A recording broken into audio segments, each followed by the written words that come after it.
पुणे महापालिका निवडणुकीत तांत्रिक गोंधळ झाला आहे। काही प्रभागांमध्ये ईव्हीएम मशीन बिघडल्यामुळे मतदान प्रक्रिया ठप्प झाली। प्रभाग क्रमांक 26 मधील मशीन पूर्ण बंद पडली। प्रभाग क्रमांक 24 मध्ये ही समस्या झालेली आहे आणि मतदार रांगेत उभे आहेत।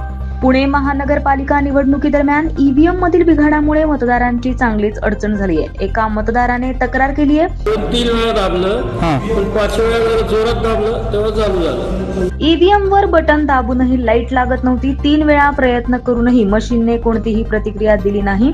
अखेर 5व्यांदा जोर लावल्यानंतरच मत नोंदवलं गेलंय। दरम्यान पुण्यातील प्रभाग क्रमांक 26 मधील ईव्हीएम मशीन पूर्णपणे बंद पडलं असून त्यामुळे मतदान प्रक्रिया ठप्प झाली आहे। सकाळी 7:30 वाजल्यापासून मतदार रांगेत उभे असले तरी त्यांना मतदान करता आलेलं नाहीये।